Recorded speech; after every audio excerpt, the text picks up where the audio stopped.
And there's a guy here whose name is Jeffrey Epstein, okay? Yes. Who Pam Bondi had the responsibility of working with that. And that was a big, they dropped the ball in a big way. I call that the biggest fumble of the administration at the beginning. And 2 days ago, I think she got fired, maybe yesterday, maybe the day ago, but she got fired recently. How different would you have handled? There is documentation, there is reports, there is videos, there is number of girls being recruited, bringing 14-year-old girls back to his place. Some of them would have sex, $200. He would do this. All documentaries after documentation, after exchanging emails, after everything that we've seen, okay? You're saying it's so easy to be able to do that.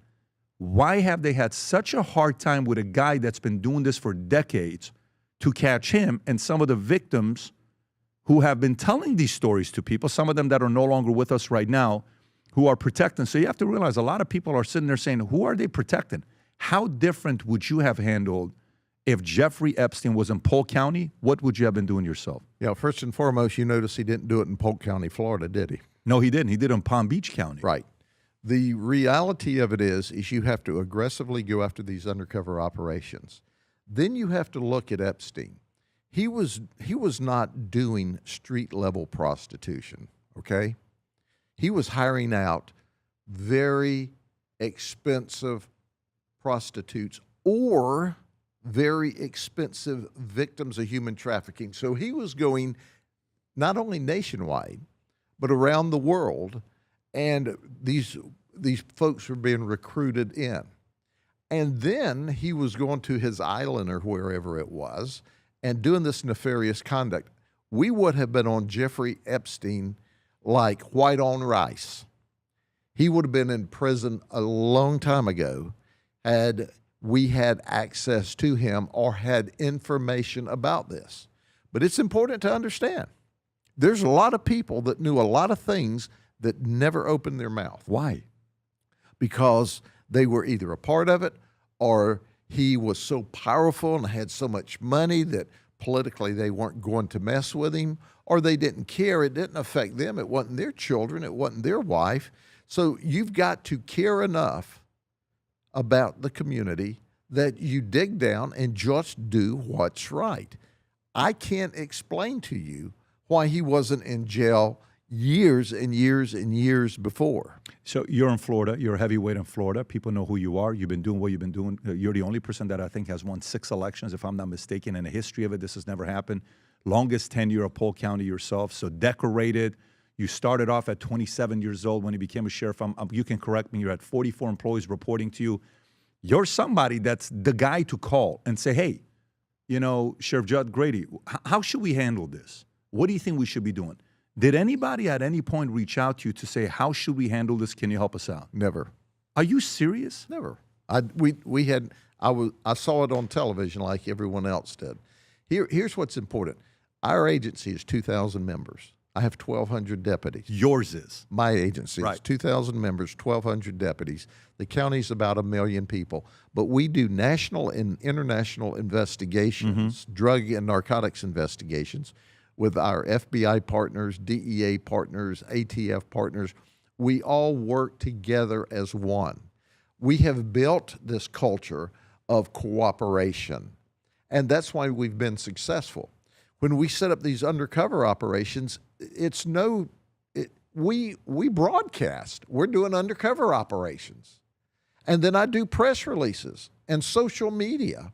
And still we still arrest between 230 and 260 or 70 in every operation, no matter how many times we do them a year. It's a sickness. It is a mental sickness to attack little boys, children, ladies, and it's also against the law. So the bottom line is we're going to rescue the victims and we're going to arrest the suspects. And I don't buy into this. You come into our county, almost 1 million people, there's no XXX rated theaters. There's no nude dancing establishments. Do you know why? I don't allow that. I don't allow that. Literally, when you came in, you said that's not allowed. We don't allow it. Did you guys used to have them back in the days? Back in the day, they moved in. I was a deputy when they first moved in. When I got to be a major and a captain and a major in charge of narcotics, organized crime, then our then sheriff, I said, let's stop this. We went to the state attorney. We started long-term investigations. Oh, we were sued and, oh, you're violating their civil rights. No, I'm not. You cannot violate anybody's civil rights when you're professionally and appropriately enforcing the law. We made and shut down over 100 businesses over 10 or 15 years. But today, you go into a county, you see new dancing establishments, you see XXX rated theaters, you see all of this scrum nastiness going on. It's because the community allows it. The laws are in place to stop it. And we stopped it in our community. And you can stop it in any county in this state, and I suggest to you any county or city in the United States, because we're all operating under the same Constitution, and we have beautiful laws in the state of Florida that protect victims, and we're not going to allow that trash, and we don't have it. Pam Bondi's from Hillsborough County, I believe. She's from Tampa. I love Pam Bondi. Yeah, Pam Bondi's from Hillsborough County. And then you got Todd Blanche that, he was a previous lawyer as well. Has anybody from the White House reached out to offer a job for you to come clean house in certain places? No, sir, but I'm not interested anyway. You're not interested? Oh, no, I'm a Would you sheriff. do it as a consultant? I consult across this nation with my colleagues, my police chiefs, my sheriffs. We make a science out of investigations and new ways to investigate. That is our passion. And that's why our crime is so low, and that's proactively why we put 230 to 250 or 60 a week in jail.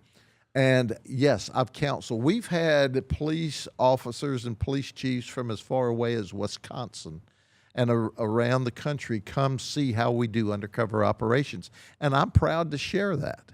It's not something we developed overnight. It materialized over time with professional law enforcement. But you know what? In order to be effective, you've got to love your community, and you've got to want to protect the community, and you've got to want to have a safe and a healthy environment for children to be raised. This whole thing with Vitamin and PBD podcast started with a phone, me and Mario. That's it. And it grew today to, 15 million subscribers almost and 164 full-time employees. And that relationship, or you watching us and supporting us, wouldn't happen without you. But did you know 51% of you that watch the content are not subscribed to the channel? And it would mean the world to us if you could press that subscribe button and notification. Why? It allows us to grow, hire more, do bigger interviews, have a bigger team.